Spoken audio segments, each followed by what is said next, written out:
नमस्कार, बड़ी खबर में आपका स्वागत है। मैं हूं आपके साथ साहिबा सिंह।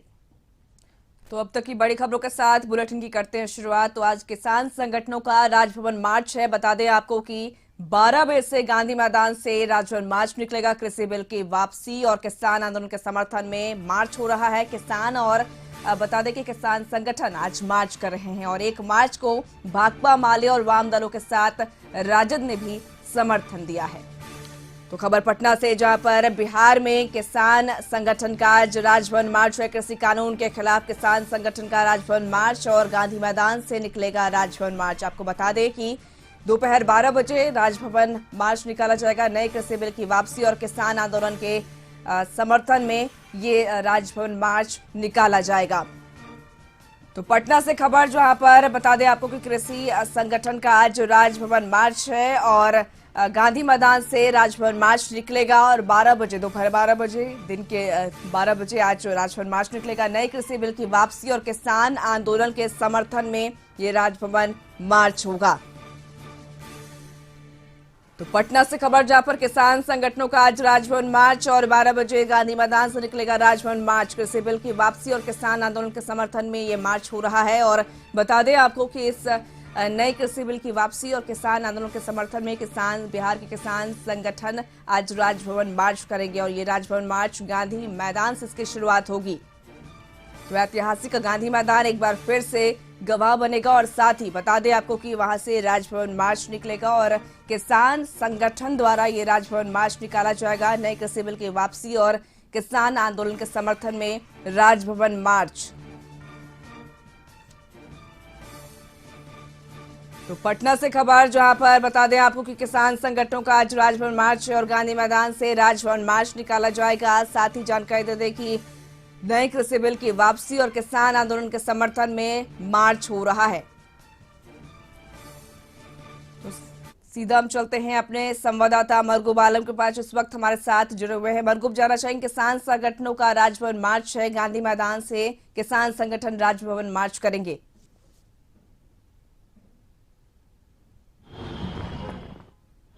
दिन के 12 बजे गांधी मैदान गेट नंबर 10 से किसानों का राजभवन मार्च शुरू होगा। इस समय कशिश की टीम ठीक गांधी मैदान में मौजूद है। हम आपको लाइव वीडियो दिखाएंगे। काफी ज्यादा यहाँ भीड़ है, कई संगठन के लोग हैं, राज्य के सभी जिले से किसान आए हैं और ये नजारा हम आपको दिखा रहे हैं। हम आपको गांधी मैदान के अंदर लेकर चलेंगे और देखिए, किसान कृषि बिल के विरोध में, किसान आंदोलन के समर्थन में ये मार्च होने जा रहा है। इन लोगों का आरोप है कि सरकार जिस तरीके से कृषि बिल को ला रही है, किसानों की हालत दिन ब दिन खराब हो जाएगी। किसानों का जमीन उद्योगपति छीन ले जाएंगे और साथ ही कई मांगे हैं। लाइव हम आपको दिखाना चाह रहे हैं। देखिए, काफी भीड़ है। पटना के गांधी मैदान की यह तस्वीर, ये आप देख सकते हैं तस्वीर। इस तस्वीर से रूबरू आप होइए। देखिए, काफी संख्या में पुलिस फोर्स के साथ मजिस्ट्रेट की प्रतिनियुक्ति है। साथ ही साथ क्या करते हैं, पटना के एसएसपी या डीएम पूरे मार्च की खुद मॉनिटरिंग कर रहे हैं। सवाल सीधा है इन लोग का कि आखिर इस मार्च के द्वारा ये लोग केंद्र सरकार को ये संदेश देना चाहते हैं कि हंगामा बरपाना हमारा मकसद नहीं है, हमारा मकसद है अधिकार को लेना और हमारा मकसद है अधिकार को छीनना। हम बात करेंगे, हमारे साथ कुछ लोग आए हुए हैं। आज का जो मार्च है, आखिर इतना ज्यादा रश है, क्या जरूरत पड़ी बिहार के पटना के गांधी मैदान में राजभवन में कूच करने की? देखिए, नरेंद्र मोदी सरकार ने 3 काले कानून, किसानों को गुलाम बनाने वाले कृषि कानून लेकर के संसद में पास करा लिया। उसके खिलाफ जो पूरे देश के किसान दिल्ली को घेरे हुए हैं, 1 महीना से ऊपर हो गया, बावजूद सरकारें सुन नहीं रही है। ऐसे हालात में पूरे बिहार के किसानों के सामने और कोई चारा नहीं था कि हम राजभवन मार्च करके और सरकार को बताएं कि जल्दी से 3 काले कानून वापस लो, नहीं तो हम पूरे बिहार के किसान भी दिल्ली कूच करने के लिए मजबूर होंगे। देखिए, काले कानून वापस। अखिल भारतीय किसान महासभा, इस नजारे को आप देखिए, हम आपको ये दिखा रहे हैं। देखिए, ये भारत की वो सच्ची तस्वीर है शायद जिसे लेकर के बिहार का एक किसान अपने कह सकते हैं कि बैसाखी पर पटना पहुंचा है। हम इनसे भी बात करेंगे। कहां से आए हैं? हम वैशाली जिला से आए हैं। आपका तो बैसाखी पर आ रहे हैं? हाँ, हम पोलियो ग्रस्त हैं और देश में जो जुल्मी सरकार बनी है, कॉरपोरेट प्रस्त जो सरकार है, उसके खिलाफ अंतिम क्षण तक लड़ने के लिए तैयार हैं। इस बैसाखी पर जी, इसलिए कि यह अडानी और अंबानी, ये हमारा प्रधानमंत्री नहीं है, ये अडानी और अंबानी देश के बड़े जमींदार पूंजीपति, अंतर्राष्ट्रीय विदेशी पूंजीपति का ये दलाल है, ये नौकर है, ये चक्कर है। देखिए, निश्चित तौर पर ये अपने आप में ये तस्वीर हम आपको दिखाने जा रहे हैं। ये वैशाली से आए हैं बैसाखी पर। इनका कहना है ये मार्च ये बताएगा कि केंद्र सरकार को ये तीनों कानून वापस लेने पड़ेंगे। पूरा गांधी मैदान बिल्कुल कह सकते हैं कि लोगों से भर गया है, प्रदर्शनकारियों से भर गया है और काफी संख्या में लोग यहाँ मौजूद हैं। फिलहाल साहिबा, इस पूरे नजारे को अगर आप देखेंगे तो शायद आपको पता चलेगा कि बहुत दिनों के बाद कोरोना संक्रमण में इस तरह का नजारा पटना के गांधी मैदान में देखने को मिल रहा है और यहाँ काफी संख्या में प्रदर्शनकारी पहुंचे हैं राजभवन मार्च के लिए। प्रशासन की टीम पहुंची है, उनसे बातचीत की जा रही है। फिलहाल कहा यही जा सकता है कि इन लोगों ने कहा है कि आज का राजभवन मार्च केंद्र सरकार को यह संदेश जाएगा कि कृषि बिल वापस लेना होगा, किसान की बातों को मानना पड़ेगा। शाहिबा, बिल्कुल मरगू, भी एक किसान संगठन आज राजभवन मार्च निकालेंगे और गांधी मैदान से राजभवन मार्च किया जाएगा। इसको लेकर अगर बात करें सुरक्षा के, तो किस तरीके के सुरक्षा इंतजाम हैं और ये मार्च किन मार्गों से होते हुए राजभवन पहुंचेगा? सुरक्षा के सख्त इंतजाम है, इसमें कोई शक नहीं है। भारी संख्या में पुलिस फोर्स है, कई मजिस्ट्रेट लगाए गए हैं। एडीएम के साथ साथ कह सकते हैं सिटी मजिस्ट्रेट खुद मौजूद हैं। 4 डीएसपी की प्रतिनियुक्ति की गई है। कई थाना प्रभारी को लगाया गया है। वाटर कैनन और खास करके वर्ज वाहन के साथ गेट नंबर 10 के समीप जेपी गोलंबर, डाक बंगला, इनकम टैक्स और हड़ताली मोड़ पर पुलिस की विशेष व्यवस्था की गई है। ये मार्च साहिबा पटना के राम गुलाम चौक गेट नंबर 10 से निकलेगा, जेपी गोलंबर होते हुए पटना के डाक बंगला चौराहे की तरफ बढ़ेगा। प्रशासन जहां रोकेगी निश्चित तौर पर वहां वो लोग रुकेंगे, उनका कहना है। लेकिन हम प्रशासन से, उनका कहना है कि हम प्रशासन से हमें कोई झगड़ा नहीं है, हमें मेमोरेंडम देना है महामहिम को और हम ये देकर रहेंगे, ये इनका वचन है। प्रशासन ये उनसे बात कर रही है। प्रशासन पूरे मामले को शांतिपूर्वक तरीके से निपटाना चाह रही है। फिलहाल इस पूरे मार्च को देखते हुए डाक बंगला के साथ साथ पूरे बेली रोड पर विशेष ट्रैफिक की व्यवस्था की गई है। अगर जरूरत पड़ेगी तो ट्रैफिक को डाइवर्ट भी किया जाएगा। लेकिन गांधी मैदान के इस नजारा से फिर हम आपको रूबरू करा देते हैं। ये नजारा देखिए, कोरोना संक्रमण में शायद ये नजारा अपने आप में बड़ा महत्वपूर्ण है और शायद कहीं न कहीं लग यही रहा है कि शायद ये जो नजारा है ये अपने आप में बहुत ही महत्वपूर्ण है। और इस प्रदर्शन में कह सकते हैं महिला और लड़कियां भी आई हैं, ये भी बहुत अपने आप में आश्चर्य। हम आपको इस नज़ारे से इनसे भी बात कराने की कोशिश करेंगे। कहाँ से आई हैं? जी, पटना से। पटना से। आपको आने की जरूरत पड़ी राजभवन? ज़रूरत हर किसी को पड़नी चाहिए, क्योंकि ये जो कानून लाए हैं मोदी जी, ये एक तरह से देखा जाए तो ये शोषण कर रहे हैं गरीब लोगों का, किसानों का। जो ये एमएसपी की बात कर रहे हैं या जो कॉन्ट्रैक्ट की बात कर रहे हैं, कॉन्ट्रैक्ट पे रखेंगे, तो ये क्योंकि हम भी मतलब फ्यूचर हैं, इस देश के फ्यूचर हैं, तो हम देख सकते हैं कि क्या हो सकता है इस कानून से जो लाए हैं मोदी जी। तो यही कारण है कि हम सब अभी एकजुट हुए हैं और यहाँ से मार्च निकालेंगे। साहिबा, शायद आपने सुना इसकी बात, ये फ्यूचर हैं, निश्चित तौर पर पढ़ रही हैं, लिख रही हैं, लेकिन इनका कहना कि हमें जरूरत है, हमें पता है कि आने वाले भविष्य में इसका बहुत ही बुरा प्रभाव पड़ेगा। हमारे कह सकते हैं कि जो यंग लोग हैं, जो जनरेशन है, उस पर बुरा प्रभाव पड़ेगा। और यही कारण है कि महिलाएं के साथ साथ युवतियां भी पहुंची है। सवाल बहुत सीधा है साहिबा कि आखिर निश्चित तौर पर पटना के गांधी मैदान का ये नजारा अपने आप में शायद कोरोना संक्रमण में पहली बार इतनी भीड़ देखने को मिली है किसी प्रदर्शन में, किसी राजभवन मार्च में। लेकिन कहीं न कहीं कृषि बिल को लेकर के इन लोगों का मार्च अब से थोड़ी देर बाद निकलेगा और ये लोग सीधे राजभवन में मेमोरेंडम देंगे। इन लोग का कहना है कि हमें प्रशासन से कोई झंझट नहीं है, प्रशासनिक तौर पर भी इनसे व्यवस्था की गई है, इनसे बातचीत हुई है। फिलहाल मार्च शांतिपूर्ण है, इसके लिए प्रशासन भी सचेत है, ये लोग भी सचेत हैं। फिलहाल इन लोग के मार्च निकलने के बाद स्थिति क्या होगी, निश्चित तौर पर हम उससे अपने दर्शकों को जरूर रूबरू कराएंगे। साहिबा, बिल्कुल अमर को बहुत बहुत शुक्रिया तमाम बातचीत के लिए। तो आपको बता दें कि आज बिहार के किसान संगठन का आज राजभवन मार्च है। गांधी मैदान से राजभवन मार्च निकाला जाएगा। फिलहाल खबरों में आगे बढ़ेंगे, बात करेंगे झारखंड में हेमंत सरकार के 29 दिसंबर को 1 साल पूरे हो चुके हैं और इस अवसर पर रांची के मोरहाबादी मैदान में भव्य कार्यक्रम का आयोजन किया गया है। और रांची के मोरहाबादी मैदान में सरकार के 1 साल पूरे होने के अवसर पर होने वाले कार्यक्रम की तैयारियां भी पूरी कर ली गई हैं और पूरे मोरहाबादी मैदान को भव्य तरीके से सजाया गया। और आज मोरहाबादी मैदान की सुरक्षा में 1000 जवान सहित दर्जनों डीएसपी और दारोगा तैनात रहेंगे। और बता दें आपको कि ये कार्यक्रम दोपहर दिन के 12:30 में शुरू होगा और इसको लेकर पूरी तरीके से तैयारियां पूरी कर ली गई हैं और चप्पे चप्पे पर पुलिस प्रशासन तैनात है। तो हम चलेंगे रांची और अपने संवाददाता संदीप जुड़ चुके हैं हमारे साथ, उनसे बातचीत करेंगे। संदीप, जानना चाहेंगे रांची का मोरहाबादी मैदान जहां पर झारखंड सरकार के 1 साल पूरे होने के लेकर भव्य कार्यक्रम का आयोजन किया गया है, किस तरीके से एक बार चाहेंगे कि पूरी तैयारियां आप दिखाएं जो वहां से कार्यक्रम होगा 12:30 में। कुछ ही वक्त बच गया है जहां से अब कार्यक्रम की शुरुआत होगी, किस तरीके से भव्य तरीके से सजाया गया है रांची का मोरहाबादी मैदान? जी, हेमंत सरकार के 1 साल पूरे हो रहे हैं और राज्य की जनता आज 1 साल के उपलक्ष्य पे कह सकते हैं इस कार्यक्रम की गवाह बनेगी। आपको दिखाना चाहेंगे जो मुख्य स्टेज है उसका निर्माण किया गया है। आप देख सकते हैं जो तैयारियां हैं वह पूरी तरह से मुकम्मल कर ली है। इस बार सरकार ने अपना पंच लाइन भी दिया है, अबुआ राज का साल एक शुरुआत अनेक। वहीं दूसरी ओर आपको दिखलाना चाहेंगे जो मंच का निचला हिस्सा है वहाँ पे जो पेंटिंग जो दर्शाए गए हैं वहाँ स्थानीय कलाकार हैं उनके मार्फत से बनाए गए हैं। दूसरी ओर जो झारखंड की संस्कृति है उसकी बात करें तो उसका अवलोकन भी कर सकते हैं आज राज्य की जनता को देखने को मिलेगा। आप देख सकते हैं दूसरे छोर पे एक स्टेज का निर्माण किया गया है जहां पे जो झारखंड की जो संस्कृति है या फिर यहाँ के जो कलाकार हैं वे अपनी प्रस्तुति यहाँ पे देंगे। और मंच के सामने ठीक यदि बात करते हैं तो वहाँ पे आप देख सकते हैं जो आम लोग हैं, जो जनता पहुँचेगी यहाँ पे इस कार्यक्रम में शामिल होने के लिए, उनके लिए बैठने की व्यवस्था की गई है। 3 कैटेगरियों में कह सकते हैं पूरे पंडाल को विभाजित किया गया है।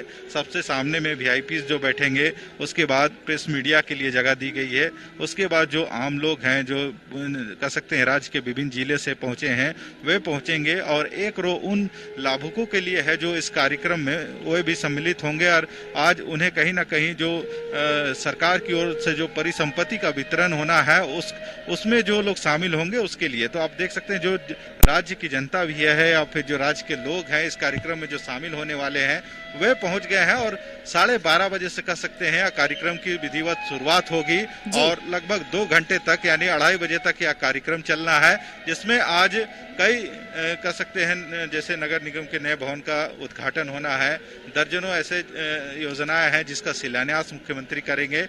वहीं आज जो डॉक्टर्स हैं उनको प्रशस्ति पत्र यानी नियुक्ति पत्र दी जाएगी। जो खेल कोटे से यदि बात करें तो खेल कोटे से राष्ट्रीय और अंतर्राष्ट्रीय स्तर पर जो राज्य का नाम रोशन किए हैं ऐसे 37 खिलाड़ियों को आज सीधी नियुक्ति के लिए पत्र दी जाएगी। तो आज कह सकते हैं यहाँ मोरहाबादी मैदान आज हेमंत सरकार के 1 साल की जो पूर्ण हो रही है उसकी गवाह बनेगी। और इस कार्यक्रम में जो लोग हैं वे भी अब पहुंचने लगे हैं, अपने अपने जगहों पे बैठ रहे हैं, विराजमान हो रहे हैं ताकि इस पूरे कार्यक्रम को वे भी देख सके। जी संदीप, जिस प्रकार से आज हेमंत सरकार के 1 साल पूरे होने को लेकर वर्षगांठ मनाई जा रही है और ये रांची का मोरहाबादी मैदान जहां पर ये कार्यक्रम का आयोजन किया गया है, जानना चाहेंगे इस कार्यक्रम में कौन कौन शामिल होंगे? हेमंत सरकार के मंत्री भी शामिल होंगे और कौन कौन जो होंगे इस कार्यक्रम में शामिल? जी, इस कार्यक्रम में हेमंत मंत्रिमंडल के सारे जो सदस्य हैं वे तो शामिल होंगे ही। और इस सरकार के कह सकते हैं गठबंधन में यदि कांग्रेस की बात करें, आरजेडी की बात करें तो सभी के जो नेता हैं, राजनेता हैं वे शामिल होंगे। यदि झारखंड प्रभारी आरपीएन सिंह की बात करें, कांग्रेस के जो आरपीएन सिंह हैं वे कल रात ही रांची पहुंच चुके हैं तो वे भी इस कार्यक्रम में शिरकत करेंगे। वहीं आप सीधी आपको एक दिखलाना चाहेंगे जो स्टेज का सामने वाला हिस्सा है या वहाँ पे जितने भी वीआईपीज हैं या फिर जितने भी अधिकारी हैं राज्य के उनको बैठने के लिए व्यवस्था की गई है। और इस कार्यक्रम में जेएमएम, कांग्रेस और आरजेडी सभी के जो नेता हैं वे उपस्थित होंगे। आपको सीधे स्टेज पे दिखलाना चाहेंगे जो सरकार के सचिव रैंक के अधिकारी हैं वे खुद इस कार्यक्रम की पूरी तरह से मॉनिटरिंग कर रहे हैं और सभी कह सकते हैं स्टेज में सुबह से हैं और हर एक चीज़ों को खुद ही मॉनिटर कर रहे हैं कि किसी तरह की कोई भी चूक ना हो और कार्यक्रम सुगमता से कह सकते हैं प्रारंभ हो और समापन तक कोई भी व्यवधान इस कार्यक्रम में नहीं हो।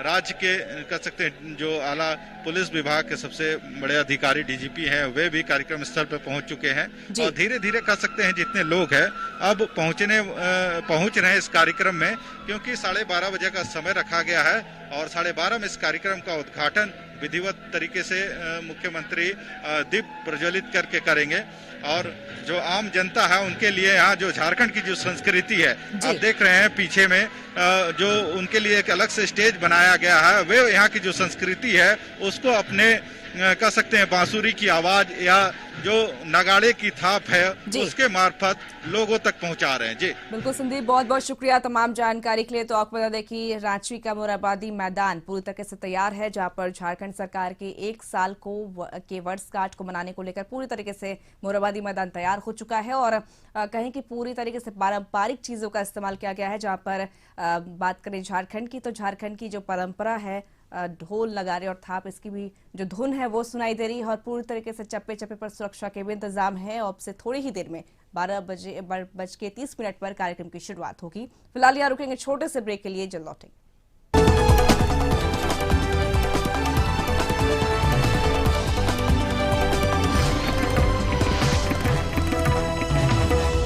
ब्रेक के बाद एक बार फिर से आपका स्वागत है। बढ़ने वाली खबर की बात करेंगे डॉक्टर्स की हड़ताल की, जहां पर जूनियर डॉक्टर्स का अनिश्चितकालीन हड़ताल जारी है और बता दें आपको कि जूनियर डॉक्टर्स अब तक हड़ताल खत्म नहीं की है उन्होंने और अपनी मांगों पर अड़े हुए हैं और स्टाइपेंड बढ़ोतरी को लेकर गुस्से में है जूनियर डॉक्टर। इसको लेकर स्वास्थ्य सेवाएं पूरी तरीके से प्रभावित हो चुकी है। कोरोना ड्यूटी को छोड़ सभी काम का बहिष्कार किया है जूनियर डॉक्टर्स ने। जूनियर डॉक्टर की हड़ताल ने आम मरीजों की परेशानी बढ़ाई है। बता दें आपको कि बिहार में बेहाल है चिकित्सा व्यवस्था। तो इस पर अधिक जानकारी के साथ हमारे साथ संवाददाता मिसाल जुड़ चुके हैं। मिसाल, जूनियर डॉक्टर्स अब तक हड़ताल पर हैं और स्वास्थ्य सेवाएं पूरी तरीके से प्रभावित हो चुकी हैं, जहां पर पीएमसीएच से लेकर कई जो सरकारी अस्पताल हैं स्वास्थ्य सेवाएं पूरी तरीके से चरमरा गई है। फिलहाल क्या जानकारी? देखिए बिल्कुल आज 8वां दिन है और जाहिर सी बात है कि काफी लंबा समय तक जो है हड़ताल चला है और ऐसे पहले कभी जूनियर डॉक्टर की हड़ताल इतनी लंबी नहीं चली थी। हमेशा सरकार से बातचीत के जरिए जो है मामले को सुलझा लिया जाता था, लेकिन इस दफा जो स्थिति सामने आई वो बद से बदतर होती जा रही है। सर्द मौसम है, मरीज के परिजन जो है अगर आप अस्पतालों में चले जाएं तो इलाज के लिए डॉक्टर्स नहीं है और स्थिति जो है धीरे धीरे और भी ज्यादा भयावह होती जा रही है। अस्पतालों की ऐसी स्थिति हो चुकी है कि जो मौतों का आंकड़ा है वो बढ़ता जा रहा है, ऑपरेशन नहीं हो पा रहे हैं।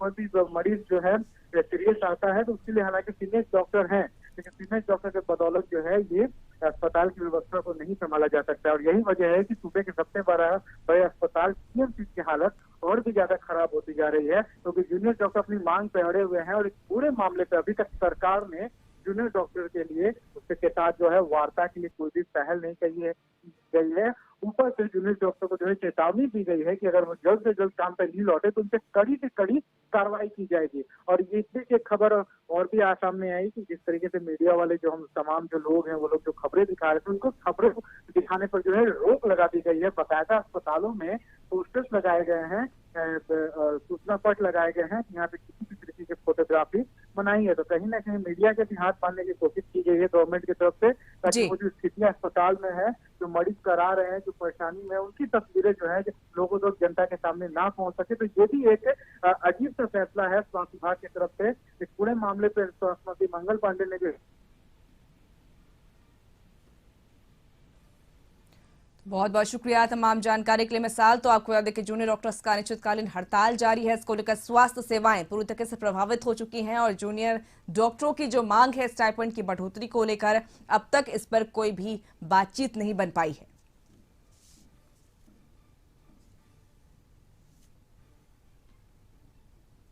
अब बात ये कैसे राज्य की, बता दें आपको कि बड़ी खबर दानापुर से, जहां पर खगौल थाना अंतर्गत जमालुद्दीन चक से आ रही है, जहां रेलवे ड्राइवर की घर में घुसकर 4 की संख्या में अपराधियों ने गोलियों से भूनकर हत्या कर दिया है।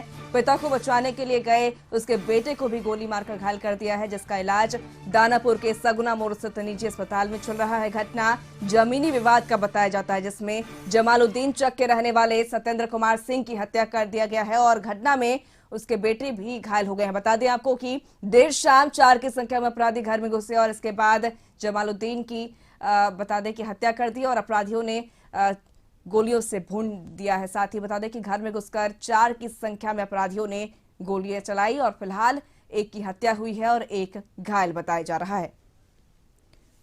तो इस पर अधिक जानकारी के साथ हमारे साथ जुड़ चुके हैं संवाददाता अभय दानापुर की खगौल से सामने आ रही है घटना, जहां पर एक व्यक्ति की गोलियों से भूनकर हत्या की गई है, वहीं एक घायल बताया जा रहा है। फिलहाल घायल की क्या स्थिति है और इस मामले को लेकर क्या पुलिस को जानकारी मिल पाई है और पुलिस इस मामले को क्या कुछ कार्रवाई कर रही है? अभय जी देखिए, जिस तरह से ये घटना हुई है इससे साफ जाहिर होता है कि अपराधियों का मनोबल बहुत बढ़ा हुआ है और पुलिस यहाँ पर अपने आप को समझ रही है। जिस तरह से घर में घुसकर एक रेलवे ड्राइवर की हत्या की जाती है और उसके बचाने के क्रम में बेटे को भी गोली मार दिया जाता है, जो अभी दानापुर के सगुना मोड़ स्थित एक निजी नर्सिंग होम में जिनका इलाज चल रहा है। बताया जाता है कि वो अभी खतरे से कुछ बाहर है, जिसको लेकर और उसके अलावा पुलिस भी इस तरह से छापेमारी कर 3 लोगों को गिरफ्तार तो कर लिया है और उसके अलावा एक जो फरार है उसकी भी गिरफ्तारी के लिए लगातार छापेमारी पुलिस कर रही है। जी बिल्कुल अभय, बहुत बहुत शुक्रिया तमाम जानकारी के लिए। तो आपको बता दें कि दानापुर से खबर, जहां पर एक रेलवे कर्मचारी की हत्या की जाती है, इसके बाद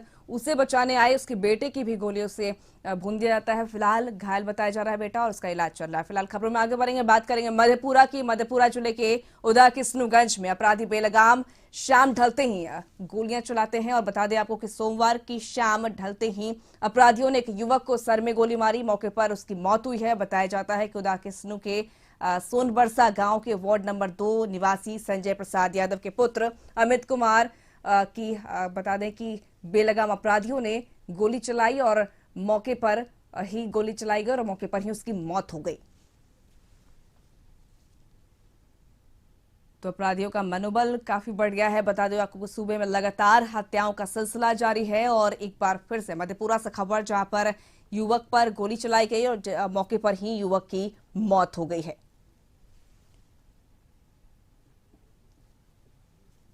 तो इस पर अधिक जानकारी के साथ हमारे साथ मधेपुरा संवाददाता राजीव रंजन जुड़ चुके हैं। राजीव, जानना चाहेंगे मधेपुरा जिले के उदा किस्नूगंज में अपराधी बेलगाम हो गए हैं और शाम ढलते ही अपराधी घटना को अंजाम देते हैं। फिलहाल एक व्यक्ति की हत्या की गई है, क्या कुछ जानकारी?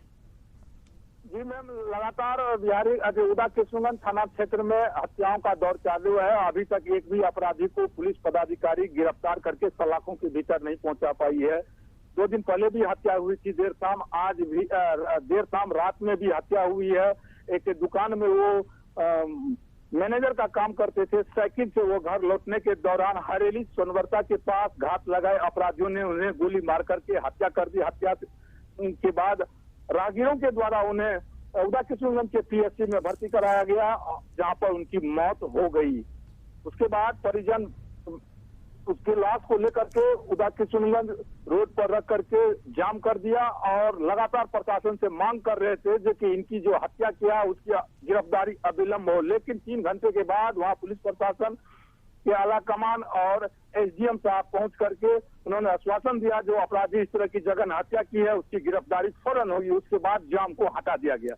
जी, बहुत बहुत शुक्रिया तमाम जानकारी के लिए। तो आपको बता दें कि खबर मधेपुरा से, जहां पर एक व्यक्ति की हत्या की गई है। फिलहाल पूरे मामले को लेकर पुलिस तफ्तीश में जुटी है। खबर शेखपुरा से, जहां पर आपसी रंजिश को लेकर अपराधियों ने पूर्व मुखिया को गोली मारी है और इलाज के दौरान अस्पताल में मौत हुई। पूर्व मुखिया की अलीगंज थाना क्षेत्र के नौनी गांव की घटना बताई जा रही है। तो बता दें आपको कि खबर शेखपुरा से, जहां पर पूर्व मुखिया की आपसी रंजिश में अपराधियों ने गोली चलाई है और इलाज के दौरान अस्पताल में मौत हुई है। अलीगंज थाना के नौनी गांव की घटना बताई जा रही है।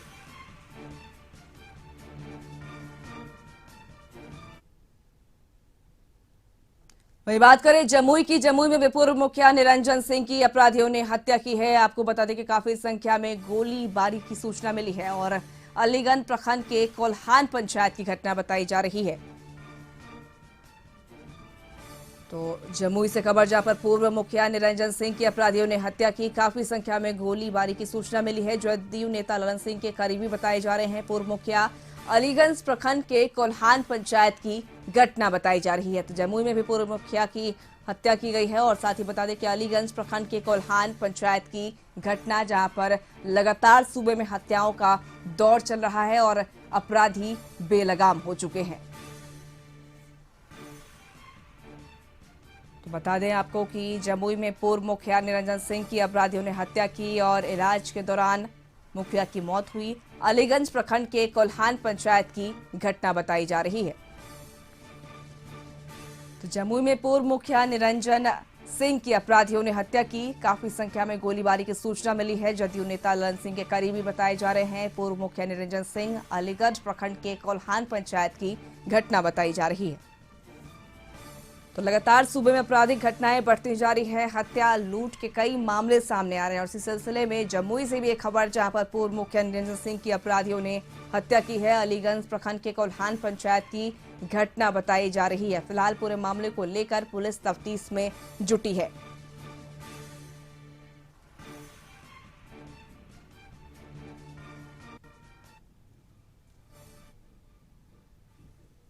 Om Sterling Global University Hisar से मान्यता प्राप्त पारा मेडिकल प्रशिक्षण संस्थान Dev education institute of vocational studies Narkatiaganj के शिवागंज में खुला है। संस्था के व्यवस्थापक अमीनेश राज से खास बातचीत की।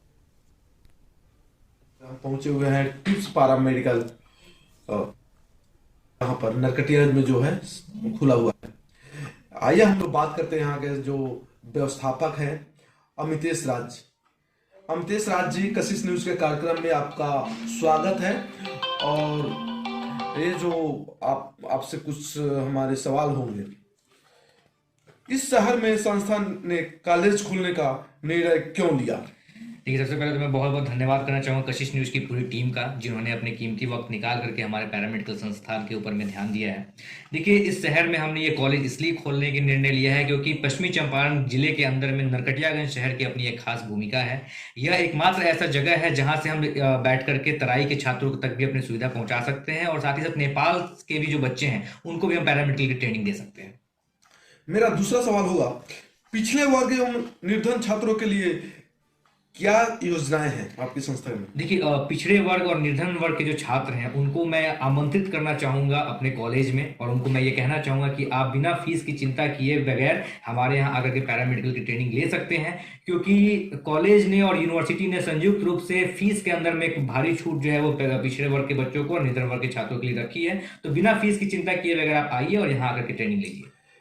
किस किस तरह के प्रशिक्षण आपके संस्था से मिलेगा और कितने दिनों का होगा यह प्रशिक्षण? देखिए, हमारे यहाँ ये पैरामेडिकल कॉलेज है, तो पैरामेडिकल संबंधी जितने भी ट्रेनिंग हैं वो सारे के सारे ट्रेनिंग हम यहाँ पे दे रहे हैं बच्चों को। और ड्यूरेशन की अगर हम बात करें तो 1 साल के भी कोर्सेज हैं, 2 साल के भी कोर्सेज और डिग्री लेवल प्रोग्राम भी है। यानी कि मैट्रिक भी अगर कोई छात्र अगर पास कर चुका है तो मैट्रिक के बाद भी वो हमारे ट्रेनिंग का लाभ लेकर के अपने लिए रोजगार का माध्यम बना सकता है। ये चंपारण जिले के अंदर में ये पहला पैरामेडिकल ट्रेनिंग सेंटर है जो कि यूनिवर्सिटी से अप्रूव्ड है। सुविधा की अगर हम बात करें तो यहाँ पे हमने हर वो सुविधा देने की कोशिश की है बच्चों को, जो कि बच्चों को महानगर के अंदर में मिलेगी। जैसे कि यहाँ पे काफ़ी अच्छे लैब्स बनाए गए हैं बच्चों के प्रैक्टिकल के लिए। डॉक्टर्स की पूरी टीम है जो बच्चों को क्लासेस देगी और ट्रेनिंग देगी। साथ ही साथ AC लैब हैं, प्रैक्टिकल्स के लिए काफ़ी अच्छे मशीनरीज यहाँ पे व्यवस्था किए गए हैं बच्चों के लिए। और हमने बच्चों के प्लेसमेंट के ऊपर में काफ़ी अच्छा काम किया, जैसे कि बच्चा हमारे यहाँ से ट्रेनिंग करने के बाद में बड़े हॉस्पिटल्स में और डायग्नोस्टिक लैब्स में जाकर के रोजगार ले सके। आने वाले साल में हम यहाँ पे और भी कुछ नए कोर्सेज लेकर के आएंगे और बच्चों को यहाँ पे हम वो सारे कोर्सेज देने की। इस खास बुलेटिन बस इतना ही। आप बने रहें कशिश न्यूज के साथ। नमस्कार।